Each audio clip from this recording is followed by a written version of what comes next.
ladies, my name is Sam and I'm one of the many lovely ladies leading at Bloom Bethel, and I get the opportunity to come and sit down with you guys and talk about true vision and what it means to know about God but not really know Him, and to kind of see God but without really seeing Him. So this concept kind of came to me one day when I was at a service, and I was looking down at my hand, and on my hand I have a pray tattoo. And I got it as a reminder just to kind of continually be talking to God and, always be in prayer with Him. And I realized that I was so familiar with seeing it on my body all the time that I was like failing to actually see it and remember what the purpose of it was and what it was for. And so that kind of got me thinking, like, that's something that a lot of people fall into.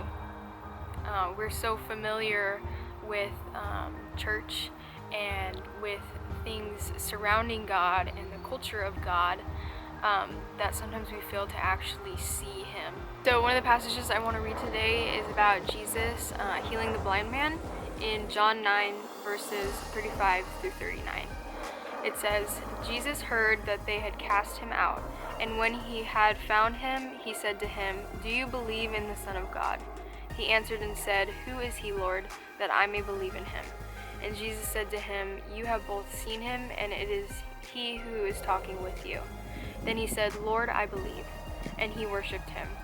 And Jesus said, 'For judgment I have come into this world, that those who do not see may see, and that those who see may be made blind.'" And so kind of in this passage, after Jesus restores the man's sight, he asks him about whether or not he knows who the Son of God is. And the first thing that he does is he refers to him as Lord, already knowing that since he had done this thing, he must have been God, and was so eager to believe in Jesus and anything that he had to say. And so once he had revealed that he was Jesus, he just believed right away. And this is kind of talking about true vision, and then later on talks about true blindness. When Jesus came to the earth, he came to judge, and those who didn't see and didn't know him, he would show them who he was, and they can choose to believe or not.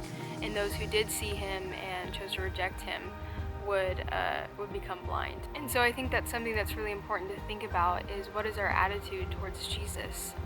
Are we really seeing him, or are our hearts hardened towards him? And when we see him, do we recognize him for what he is? When he's right in front of us, do we actually see him? And so another verse I kind of want to read that pertains to seeking Jesus and what that looks like is Proverbs 8:17, which says, "I love those who love me, and those who seek me diligently will find me." And so in that journey of seeking God and finding him, all he asks us to do is do that diligently. And in this passage, that's kind of what the blind man did. Was he was so eager to believe in Jesus that he found him and he saw him right in front of him. And so something I want you guys to think about is, are you truly seeing Jesus for what he is, and when he's right in front of you, are you recognizing that? Or are you hardening your hearts towards him?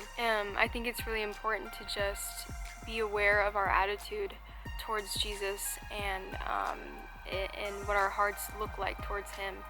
And are we caught up in serving him and being in ministry or going to church and doing all the things we're supposed to do and not really seeing him?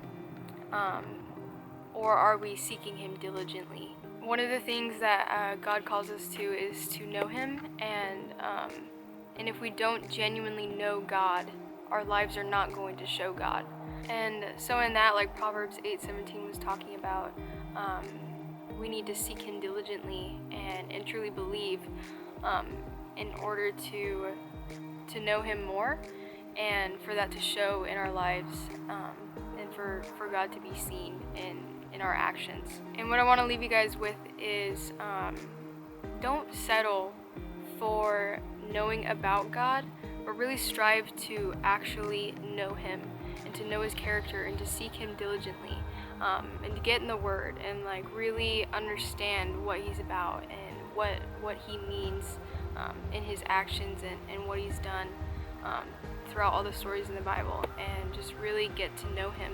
And that's going to start to show up in your lives. When you know God, He is going to shine through. And just keeping your attitude in check and just being really conscious of what your heart is towards God.